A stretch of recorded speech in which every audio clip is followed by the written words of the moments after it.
Toshiyuki Mimaki, and Shigemitsu Tanaka. A clear message from the Nobel Committee this year. With Europe at war and a nuclear threat that looms larger than it has for many years.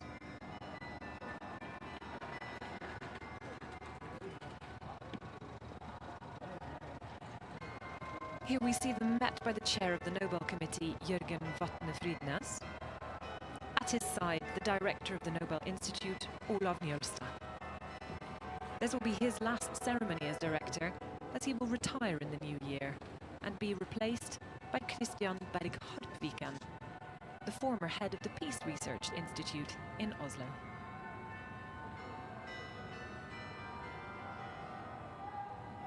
Nihon Hidankyo was started in 1956, 11 years after the devastating atomic attack on Japan at the end of World War II.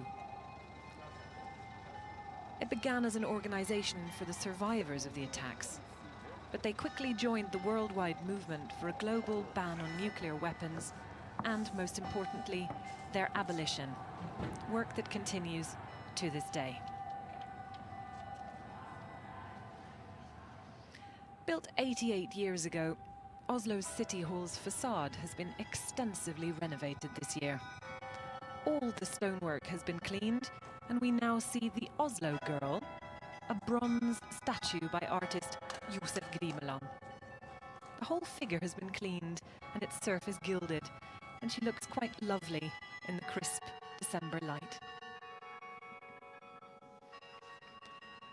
On the left side of the podium in the City Hall, the laureate's guests are seated in the front rows. We often refer to this side of the hall as the international side. The front rows are set aside for the guests of the prize winners, often family members, and, as today, other representatives from Nihon Hidankyo. Further back, we have several top-ranking diplomats.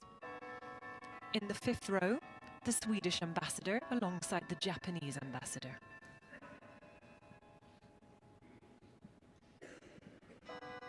Interestingly, given this is a prize for the anti-nuclear movement, the ambassadors from several nuclear powers are also present. In the eighth row, the French ambassador, the ambassadors of India and Pakistan in the ninth row, the United States and the United Kingdom a little further back still.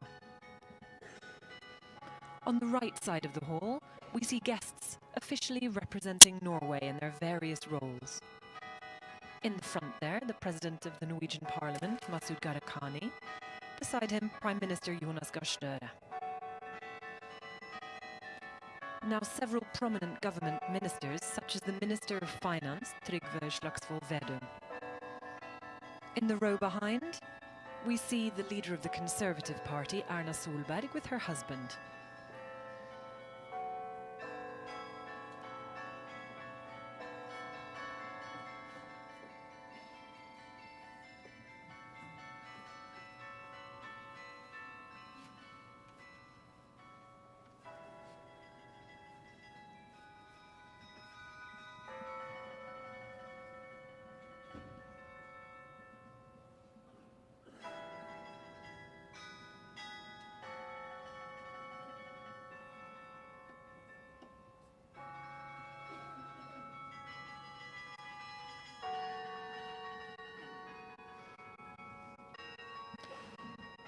There's always some excitement about the flower arrangements in City Hall, and this year is no exception.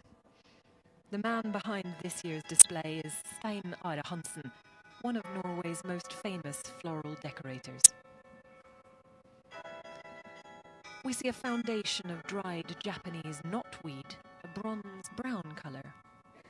The decorations feature gold leaf, recalling the color of the prize itself, and the main flower is the large, red amaryllis, a favorite at Christmas time in Norway and around the world.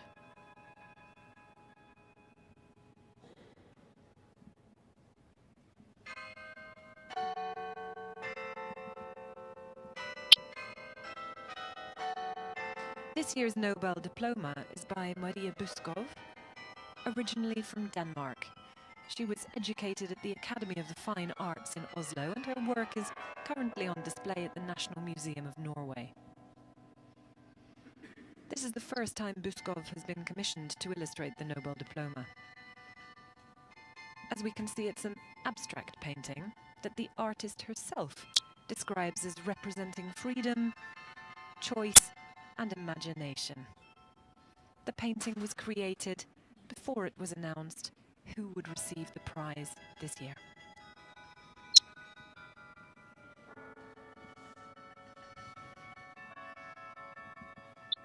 And now we may admire the decorations in this beautiful hall. On one wall, a large oil painting by the artist Henrik Sørensen. Here we see King Haakon's return to Norway in 1945, welcomed by the future Prime Minister Einar Gerhardsen, often referred to as the father of the nation. In the upper part of the painting, we see the female figure Mercy, giving a golden apple to a child. And on the opposite wall, above the main entrance, a large fresco by Alf Rolfsen depicting Norwegian working life.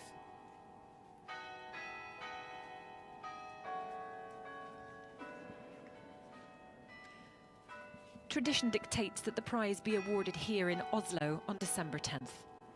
The reason, of course, the anniversary of Alfred Nobel's death in 1896, and it's also International Human Rights Day.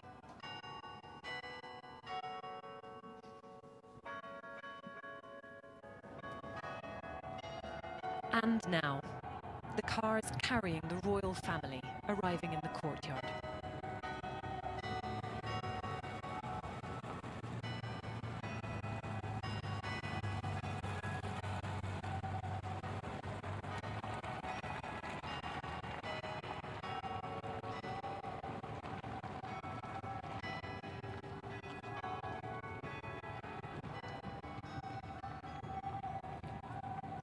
First to arrive will be King Harald and Queen Sonja, followed by Crown Prince Haakon and Crown Princess Mette-Marit. The King here being greeted by Anne Lindboe, Mayor of Oslo.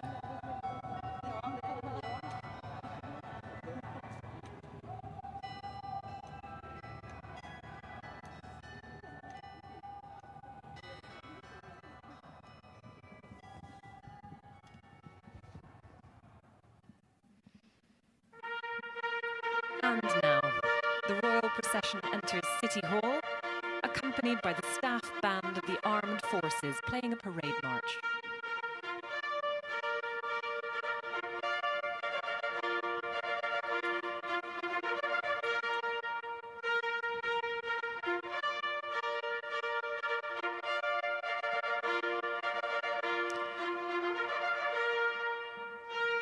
The laureates enter the hall now, accompanied by members of the Nobel Committee. Two of them are in wheelchairs due to their advanced age.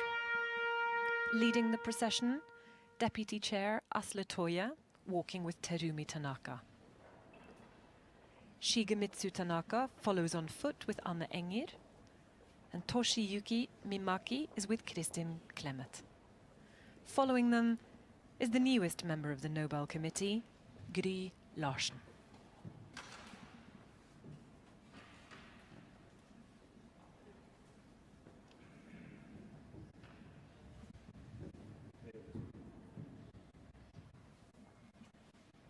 They take their designated places on the podium and will remain standing until the royal family has entered the hall.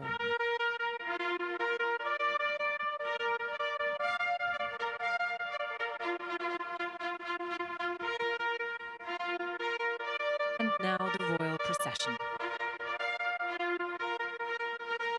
His Majesty King Harald leads the way, walking with the chair of the Nobel Committee, Jørgen Vatne Fridnes. Her Majesty Queen Sonja follows beside the director of the Nobel Committee, Olav Njølstad. Behind him, His Royal Highness Crown Prince Haakon, together with Her Royal Highness Crown Princess Mette-Marit. Following them, the Mayor of Oslo, Anne Lindboe, and His Majesty the King's military staff.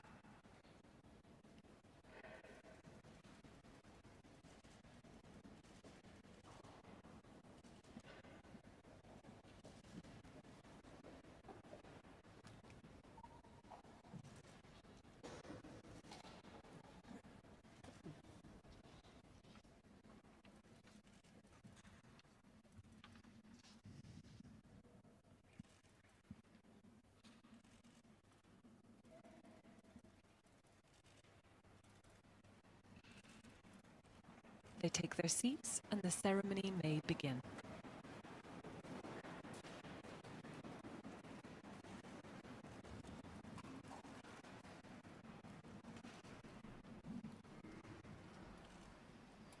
We begin with music. Soprano Mari Eriksmoen will be the first to perform the piece Morgen, Tomorrow by Richard Strauss, arranged by Thomas Nettle. She will be accompanied by a string quartet.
The chair of the Nobel Committee, Jørgen Vatne Frydnes, will now deliver his address.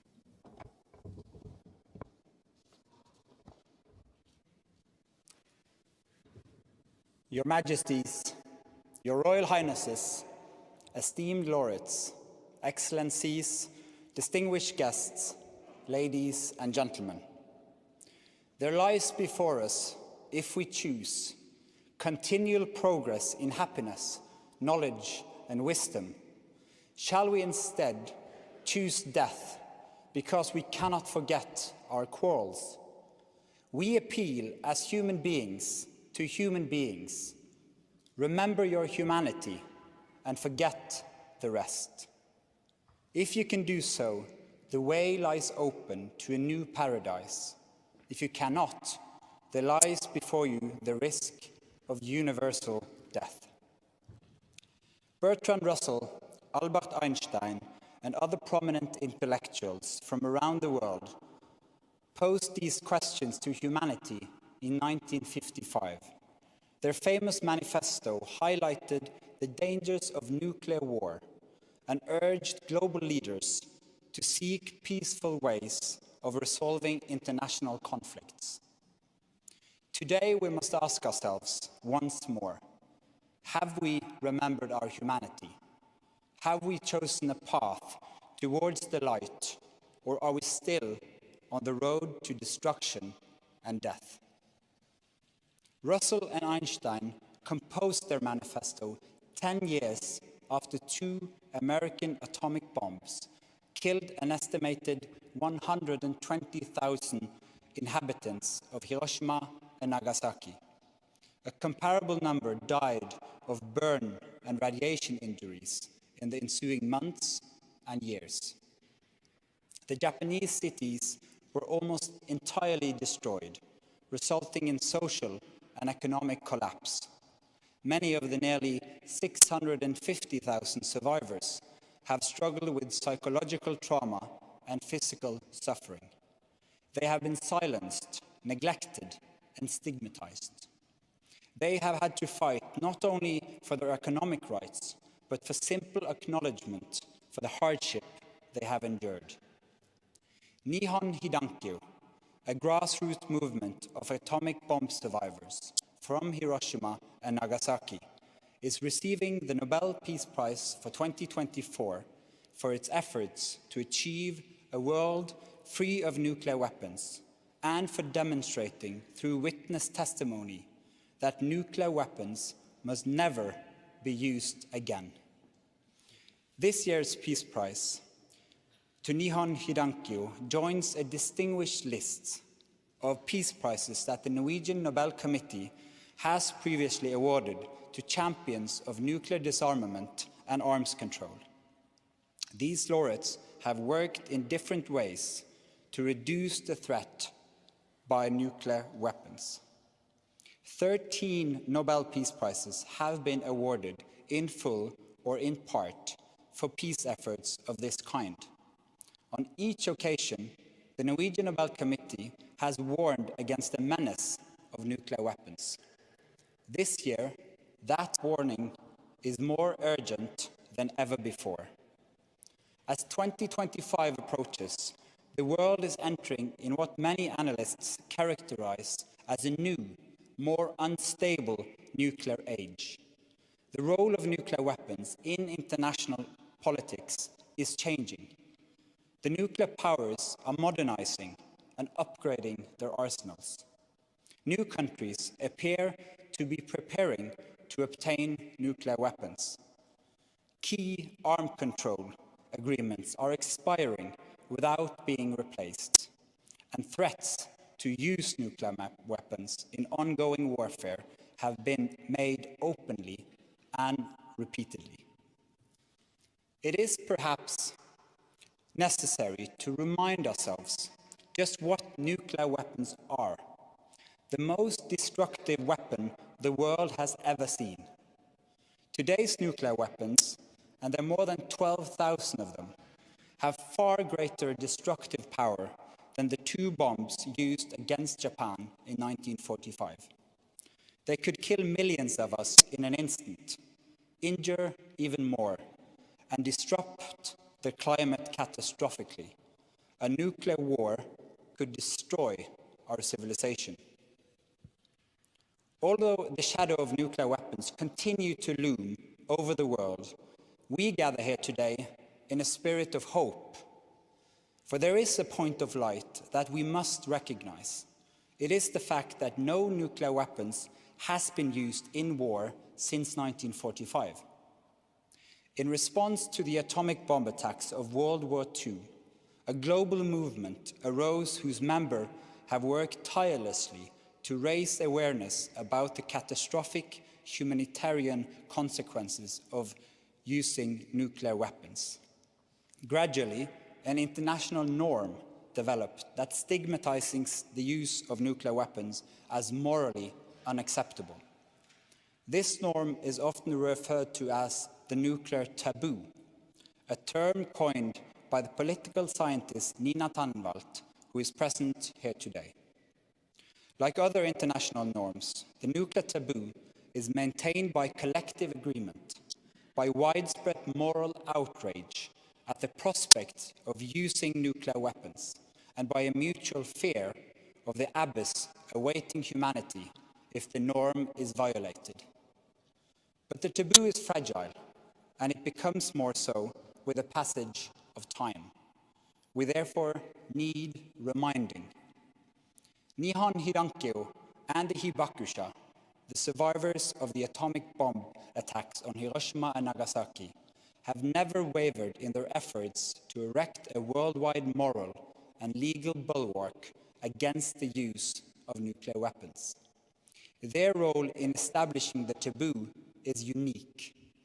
Their personal stories humanize history, lifting the veil of forgetfulness and drawing us out of our daily routines.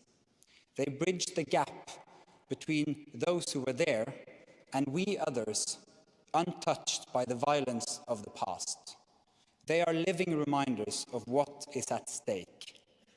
To our dear guests from Nihon Hidankyo, Terumi Tanaka, Toshiyuki Mimaki, Shigemitsu Tanaka, and to all Hibakusha who are present here today. It is an honor to be your hosts on this historic occasion, and we wish to express our deep gratitude for the outstanding and vital work you have performed in the course of your lives and for all that you continue to do. You did not resign yourself to victimhood. You defined yourselves as survivors. You refused to sit in terror as the great powers led us through long periods of nuclear armament. You stood tall and shared your unique personal testimony with the entire world. A light in the darkest night, a path forward. You give us hope. Decade after decade, your stories, your educational work, and your urgent warnings against the proliferation and the use of nuclear arms have helped to promote and consolidate widespread opposition to these weapons around the world. You help us to describe the indescribable, to think the unthinkable, and to somehow grasp the incomprehensible pain and suffering caused by nuclear weapons. You have never given up. You're a symbol of resilience. You are the light the world needs. I am 40 years old, belong to a generation in Norway with no direct experience of war. I grew up after the end of the Cold War, when democracy seemed unstoppable and nuclear disarmament realistic. My generation lived through an optimistic bubble in history. That time is over. For more than half of my working life, I have dealt with the consequences of terror and experienced the cruel aftermath of young lives being brutally torn away. Working with pain, sorrow, and trauma, I've learned to recognize the power of stories and of memories. The way we remember violent or traumatic historical events, both individually and collectively determines whether and how we move forward as a society or remained trapped in the past. Not just individuals, but entire societies, current and future, are shaped by trauma. It is our duty not to forget. It is our responsibility to pass along stories and memories to future generations, including the painful, disturbing ones, which often yield to society's amnesia. Governments and rulers often have a need to move on. In many cases, this is because somebody wants to avoid being held to account. For people not directly affected, forgetting may also be a matter of comfort. It spares us the distress of entering into the suffering of others, and thus of needing to care. Those who are directly swept up in violent events may find it hard to talk about their own suffering. After traumatic experiences, many survivors have both a fear of their own memories and a fear of forgetting. As we are gathered here today, the Nobel Prizes in medicine, physics, chemistry, and literature are being presented in Stockholm. While this year's Peace Prize laureate is Nihon Hidankyo, the recipient of the Nobel Prize in Literature is the South Korean novelist Han Kang. Her writings about trauma and memory are part of the reason she was selected for the award. She has said, "I believe that trauma is something to be embraced rather than healed or recovered from. I believe that grief is something which situates the space of the dead within the living, and that through repeatedly revisiting that place, through our pained and silent embrace of it over the course of a whole life, life is, perhaps paradoxically, made possible."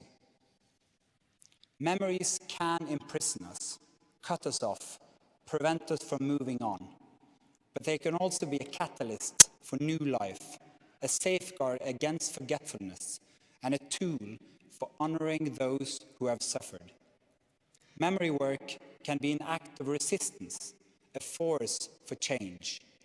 For this, we need all our institutions of memory, history writing, documentation, and education, as well as personal testimony, literature, and art. The Norwegian Nobel Committee today honors all survivors who, despite physical suffering and painful memories, have chosen to use their costly experience to cultivate hope and engagement for peace. Our tribute also extends to the 500,000 hibakusha who have died since 1945 and who for many years offer their first-hand testimony while helping to develop and uphold the critical international taboo against nuclear weapons.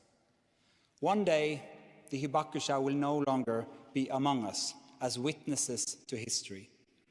But with a strong culture of remembrance and a continued commitment, younger generations in Japan and elsewhere are carrying forward the experience and the message of the witnesses. They too have inspired and educated people around the world. But they must not bear this responsibility their own. We all have a duty to fulfill the mission of the hibakusha. Their moral compass is our inheritance. It is now our turn. Disarmament efforts require insistent public appeals and sustained pressure. A new generation of brave voices, interested students, and willing teachers is needed. Disarmament also requires courageous and visionary political leaders. None of the 9 countries that possess nuclear weapons, the United States, Russia, China, France, the United Kingdom, India, Pakistan, Israel, and North Korea, appear interested in nuclear disarmament and arms control at present. On the contrary, they are modernizing and building up their nuclear arsenals. The Norwegian Nobel Committee calls upon the 5 nuclear weapon states that have signed the Non-Proliferation Treaty to take seriously their obligations under this treaty. In addition, more countries must ratify the Treaty on the Prohibition of Nuclear Weapons. Political action is crucial. The Nobel Peace Prize for 2024 validates the most fundamental human right, the right to live. This year's prize also fulfills Alfred Nobel's desire to recognize those who devote their lives to the work of benefiting humankind. In the committee room of the Norwegian Nobel Institute here in Oslo hang the portraits of every Nobel Peace Prize laureate since 1901. 2 of the portraits are of Ales Bialyatsky and Nargis Mohammadi, who received their prizes in 2022 and 2023, respectively. Both are serving long prison sentences for their peaceful advocacy of human rights, the very work they earned them the Nobel Peace Prize. The Norwegian Nobel Committee calls upon the Iranian and Belarusian authorities to release them immediately, permanently, and unconditionally. Their portraits and those of all the other laureates serve as an important reminder that injustice, brutality, and war are still with us, but also that society can change for the better. The portraits tell a story of courageous people who never give up in the struggle to bring about positive change. We are not doomed by some genetic code to repeat the mistakes of the past. We can learn. We can choose another path. We can raise our children to believe in a shared human destiny. We can listen to Russell and Einstein and remember our humanity. The path towards a world free of nuclear weapons remains long. We will see progress and setbacks, but that does not mean the vision cannot eventually become reality. Imagine a world in which 100 years have passed since nuclear weapons were used on the battlefield. Surely this is a vision we can all share. We could listen to those who claim it is pointless, or instead take inspiration from the hibakusha, from their stamina and persistence. It is naive to believe our civilization can survive a world order in which global security depends on nuclear weapons. The world is not meant to be a prison in which we await collective annihilation. No matter how long and difficult the path, we should learn from Nihon Hidankyo. We must never give up. So let us listen to the testimony of hibakusha. Let their courage be our inspiration. Let their persistence drive us forward. Let us all strive to keep the nuclear taboo intact. Our survival depends on it. Thank you.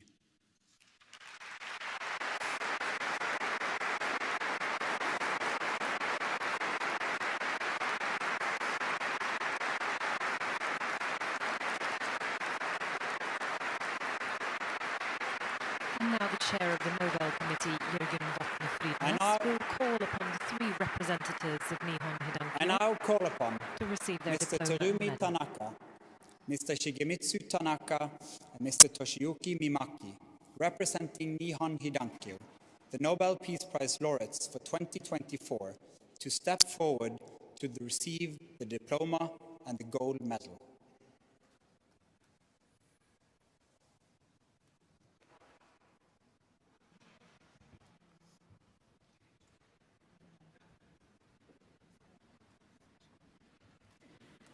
And here we see the 3 representatives of Nihon Hidankyo receive their diploma and medal.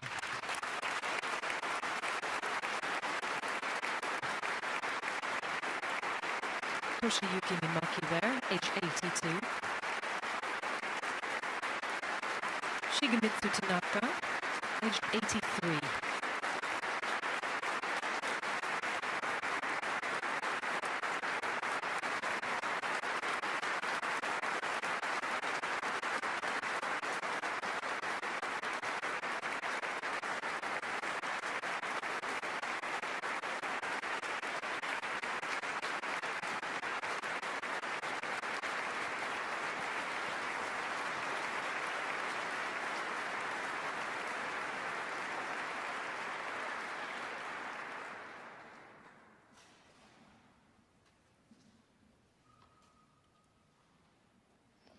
The Peace Prize 2024 goes to an organisation that is nearly 70 years old.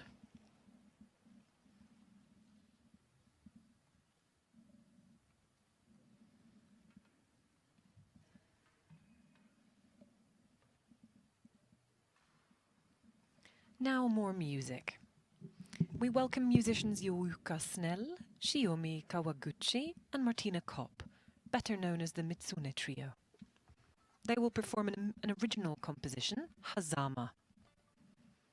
They play classical Japanese instruments and are usually based in Berlin, known to blend traditional Japanese folk songs with modern genres like blues and rock.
And now Terumi Tanaka will prepare to deliver this year's Nobel lecture in his native language, Japanese.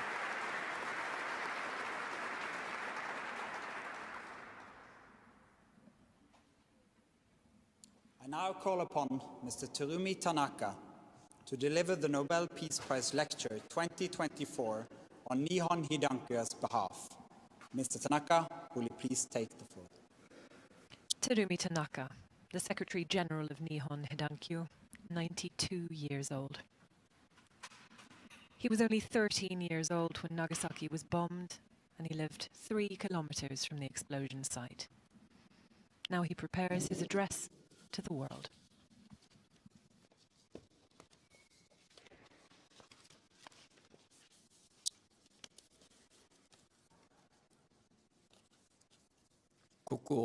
Your Majesty, Your Royal Highnesses, 皇太子妃殿下、ノルウェーノーベル Excellencies, 委員会の皆さん、 members of the Norwegian Nobel Committee, ご列席の皆 ladies さん、 and gentlemen, 核兵器廃絶を friends from 目 around 指 the して world 戦う striving to 世界 abolish の nuclear 友人の weapons.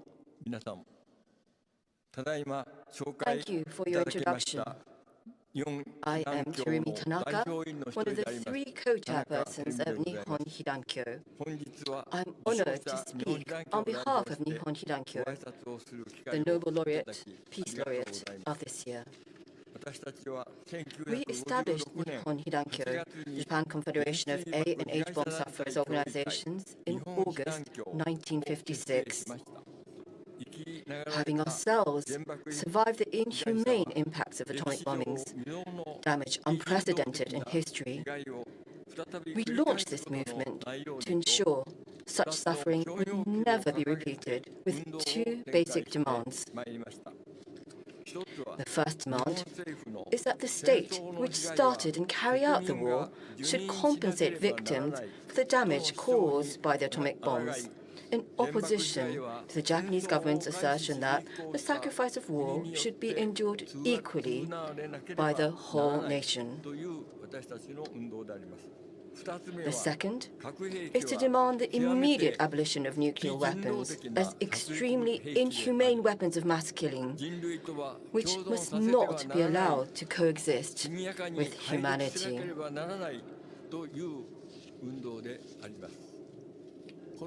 Our movement has undoubtedly played a major role in creating the nuclear taboo.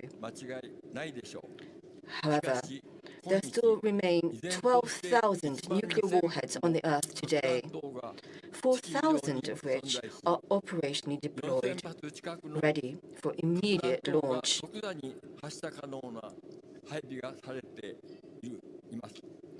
The nuclear superpower, Russia, threatens to use nuclear weapons in its war against Ukraine. And a cabinet member of Israel, in the midst of its unrelenting attacks on Gaza in Palestine, even spoke of the possible use of nuclear arms. In addition to the civilian casualties, I am infinitely saddened and angered that the nuclear taboo threatens to be broken. I am one of the survivors of the atomic bombing of Nagasaki. At the time, I was 13 years old, at home, around 3 kilometers east of Ground Zero. It was 9th of August, 1945. I suddenly heard the buzzing sound of a bomber jet. It was soon after, engulfed in a bright white light. And surprised, I ran downstairs and got down on the floor, covering my eyes and ears with my hands. The next moment, an intense shockwave passed through our entire house. I have no memory of that moment, but when I came to my senses, I found myself under a large glass sliding door. And it was a miracle that none of the glass was broken, and I was somehow spared injuries.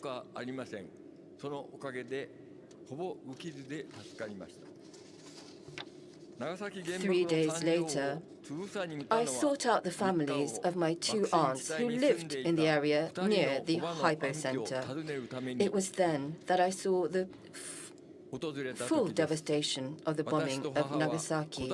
Walking with my mother, we went around a small mountain. Reaching a pass, we looked down in horror. Blackened ruins spread out as far as the port of Nagasaki, some 3 kilometers away. And Uramaki Cathedral, the largest brick church in the east, had collapsed to the ground, leaving no trace. All the houses along the path down to the foot of the mountain were burnt to the ground, and corpses lay scattered around them. Many people who were badly injured or burned but still alive were left unattended, with no help whatsoever. I became almost devoid of emotion, somehow closing off my sense of humanity, and simply headed intently for my destination. I found the charred body of one aunt at the remains of her house, 400 meters from the hypercenter, along with the body of her grandson, a university student. The other aunt's house had collapsed and become a pile of wood. My grandfather was crouched down on the brink of death with severe burns all over his body. My aunt had been severely burnt and died just before we arrived. We cremated her remains with our own hands. My uncle, who's initially mostly unharmed, had left the area to seek help. And we later learned that he too had collapsed at a rescue station and died after suffering from a high fever for over a week. Thus, one single atomic bomb transformed 5 of my relatives so mercilessly, taking all of their lives in one fell swoop. The deaths that I witnessed at that time could hardly be described as human deaths. There were hundreds of people suffering in agony, unable to receive any kind of medical attention. I strongly felt that even in war, such killing and maiming must never be allowed to happen.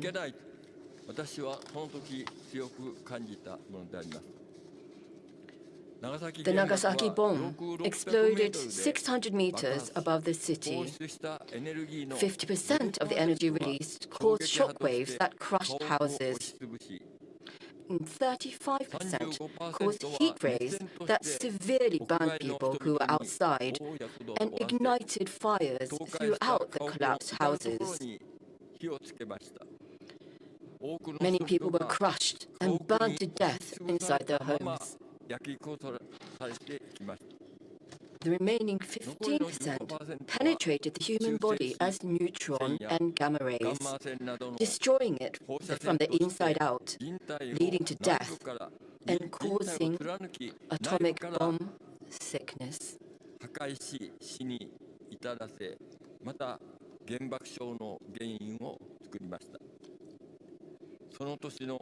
By the end of that year, of 1945, the death toll in the 2 cities is thought to have been approximately 140,000 in Hiroshima and 70,000 in Nagasaki. 400,000 people are estimated to have been exposed to the atomic bombs, suffering injuries and surviving exposure to radiation. The survivors, the hibakusha, were forced into silence by the occupying forces for 7 years.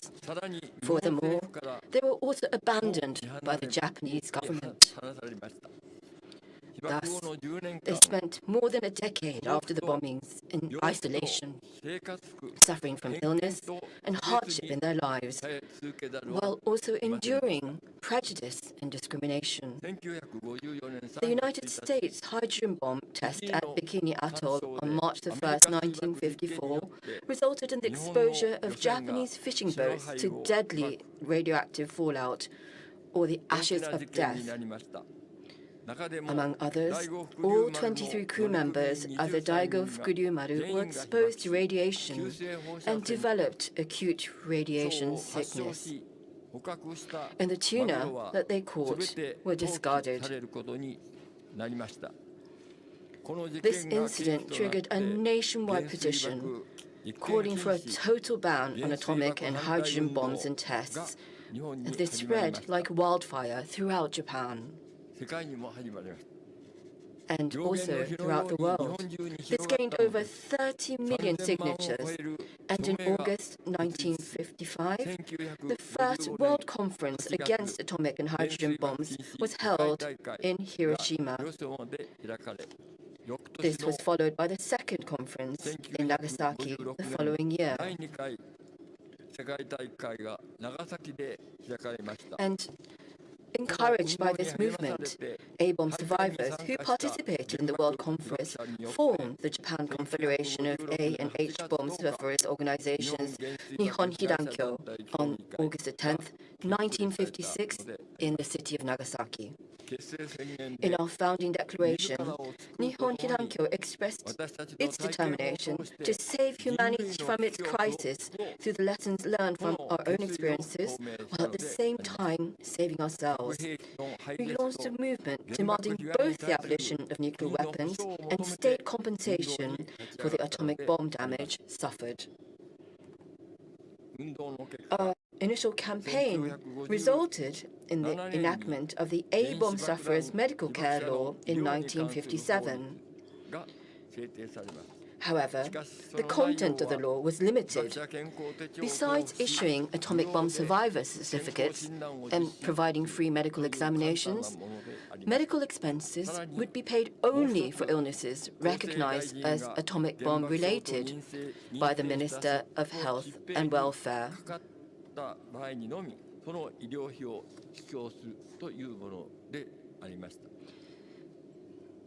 1968, the law concerning special measures for A-bomb sufferers was enacted, providing several types of benefits. However, this was only as part of the social security system, and demands for state compensation remained refused. In 1985, Nihon Hidankyo conducted a nationwide survey of atomic bomb victims. This revealed that the damage inflicted on the A-bomb victims had impacted their lives, bodies, minds, and livelihoods. Their lives had been stolen. They had suffered physical and psychological scars. And they struggled to work because of illness and because of prejudice. The results of the survey strongly supported the basic demands of the A-bomb survivors, reinforcing their determination that no one in the world should again be allowed to experience the horrific suffering that they themselves had gone through. In December 1994, the law concerning relief to atomic bomb survivors, the A-bomb Survivors Relief Law, was enacted, combining the former two laws. However, no compensation was provided for the hundreds of thousands of deaths, and to this day, the Japanese government has consistently refused to provide state compensation, limiting its measures to radiation damage only.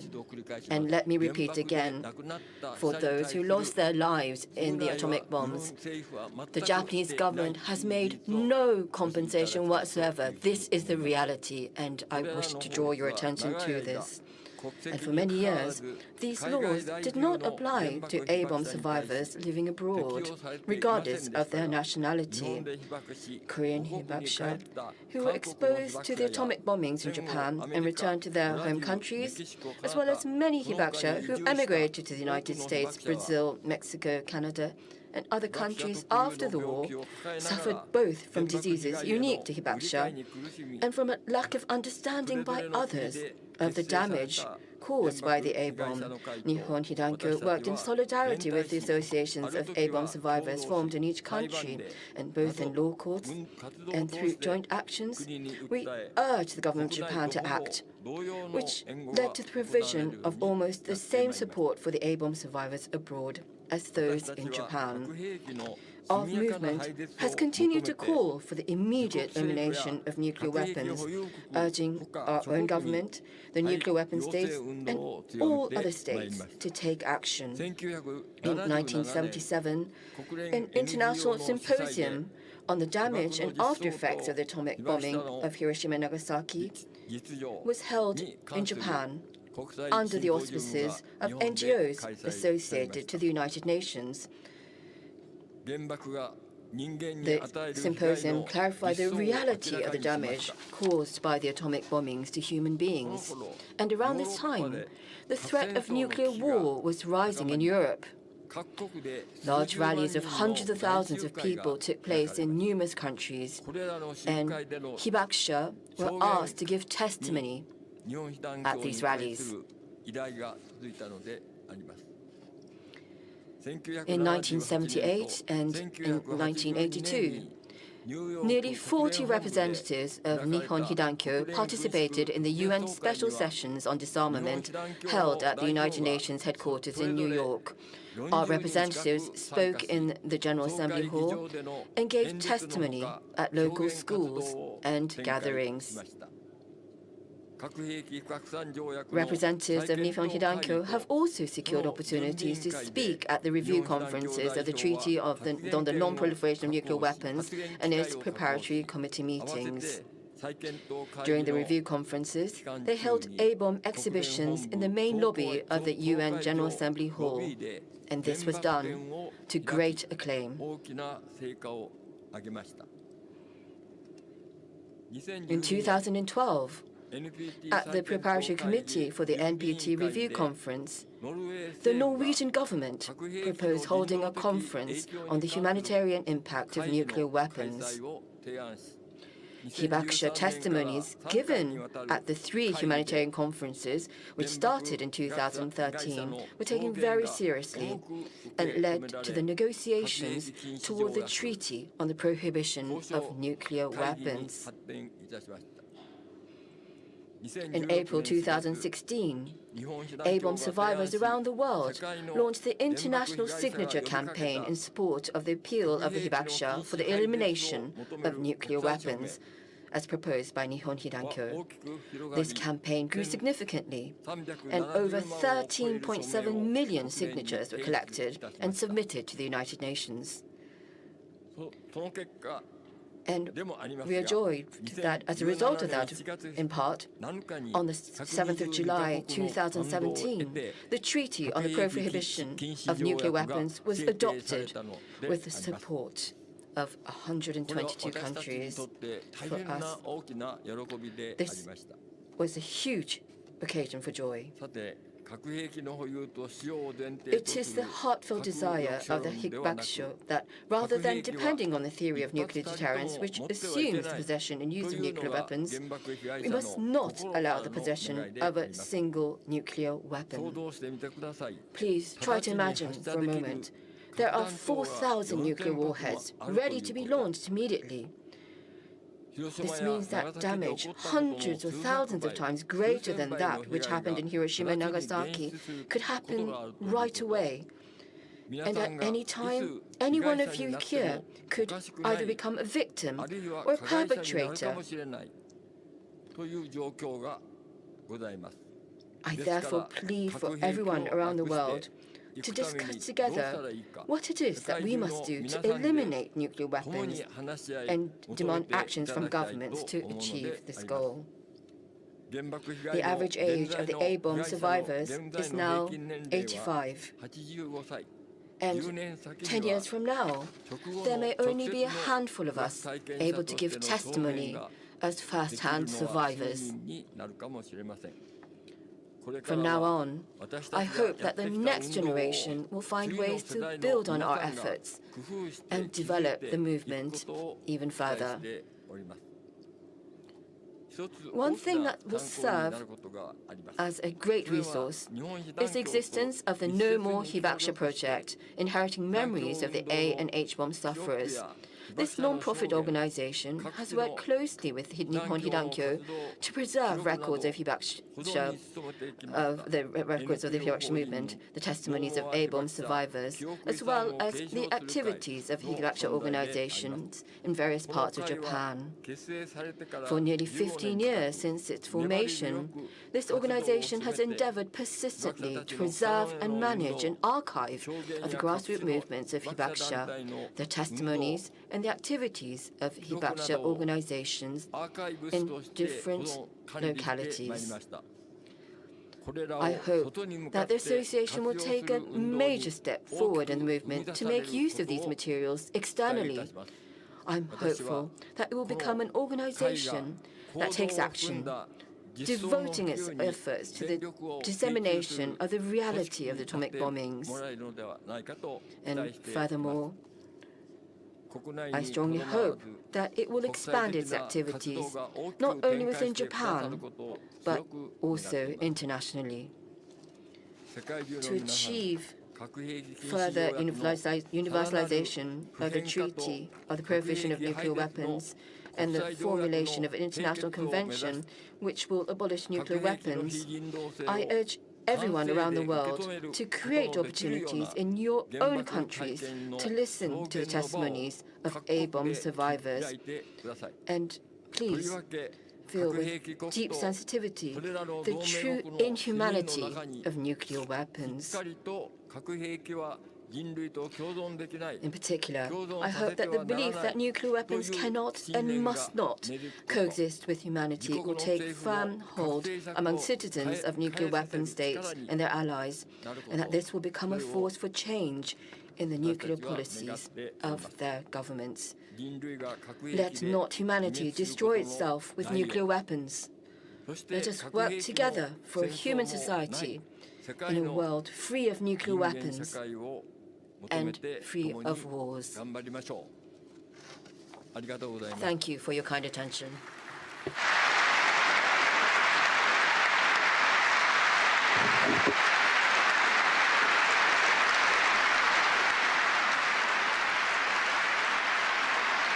Terumi Tanaka there, the Secretary General of Nihon Hidankyo, 92 years old.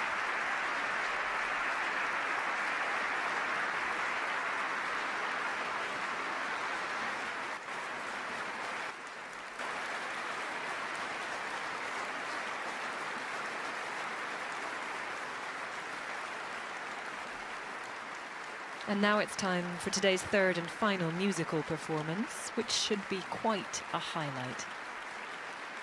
Håkon Kornstad, performing a traditional Japanese song, Kojo no Tsuki, but with some improvisation. So do listen closely.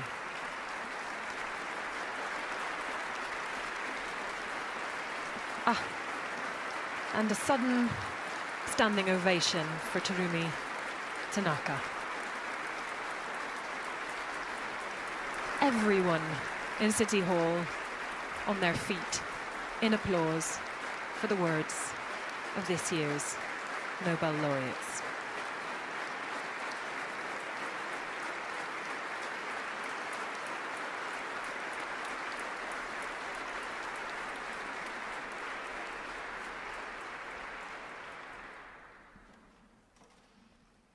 And now for the music. Kojo no Tsuki with some improvisation. So do listen and enjoy.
And thus we near the end of today's ceremony. The laureates will now be greeted by the royal family.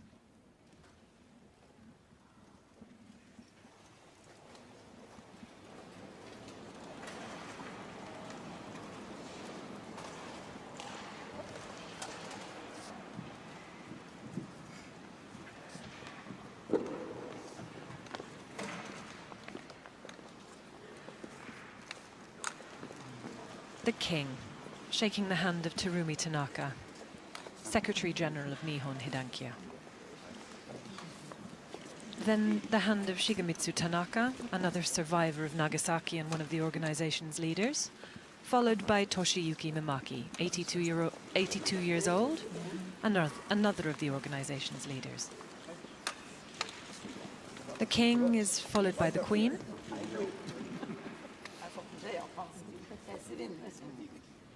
who also greets members of the Nobel Committee. She's followed by Crown Prince Håkon, and then the Crown Princess Mette-Marit. Now herself greeting members of the Nobel Committee.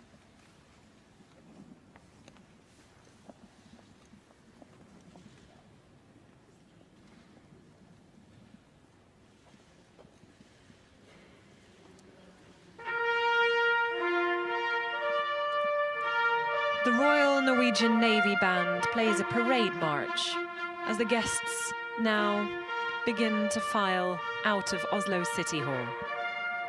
First, as always, the King and Queen, accompanied by the chair of the Nobel Committee, Jørgen Vatne Frydnes, and the director of the Nobel Institute, Olav Njølstad. Following them, the Crown Prince and Crown Princess, the Mayor of Oslo, and the King's military staff.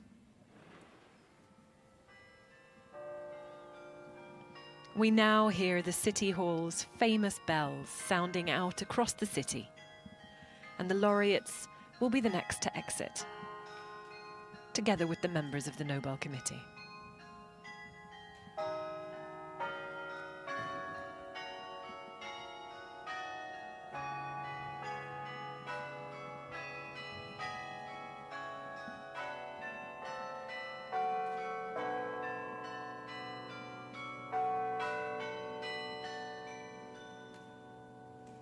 And thus the Nobel Peace Prize ceremony comes to an end. Thank you for watching.